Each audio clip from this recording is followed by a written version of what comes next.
A PR expert has claimed that Holly Willoughby could have been a decisive factor in Phillip Schofield's downfall after telling fans she felt shaken, troubled, let down and worried by his actions. Former This Morning presenter Phillip Schofield hit the headlines a few months ago after it transpired that he had an affair with a much younger colleague. While he apologized for the unwise but not illegal affair in a lengthy statement, his talent agency YMU dropped him, all his projects with ITV stopped and his former close friend Holly Willoughby distanced herself from him. PR expert Edward Coram James, from Go Up, has said that ITV and co-presenter Holly threw Phillip under the bus in explosive new claims to the Mirror.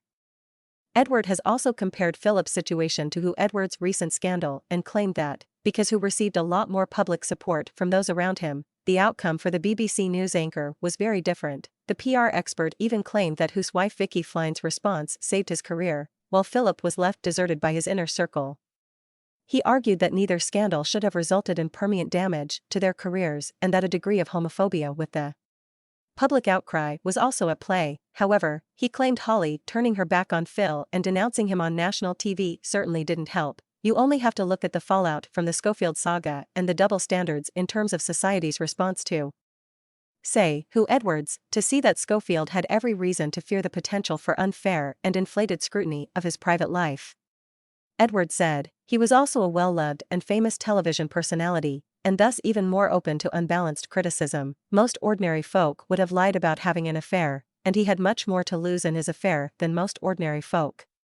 He was abandoned and thrown under the bus by his protégé and friend, Willoughby, abandoned by his employers, fired by the. He continued, was the affair inappropriate? Yes. Affairs are always inappropriate.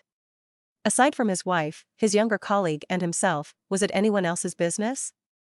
In my opinion, absolutely not. Speaking of the response from ITV, Ed claimed, they panicked and released erratic and ill-considered statements that fanned the flames of confusion, allowing rumor and gossip to take hold and the media and social media to own the narrative.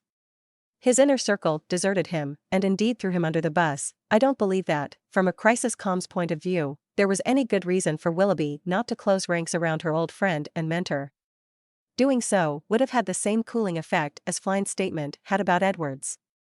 Edwards' claims come after Holly was snubbed in the Best Presenter category for the Nat Iona. In a statement, Mary B. Kate, chief executive of the YMU Group, previously explained how the agency parted company with Schofield with immediate effect following the fallout. The statement added, honesty and integrity are core values for YMU's whole business, defining everything we do. Talent management is a relationship based entirely on trust. This week, we have learned important new information about our client Phillip Schofield. These facts contradicted what Phillip had previously told YMU, as well as the external advisors we had brought in to support him. As a result, on Thursday we agreed to part company with Phillip with immediate effect.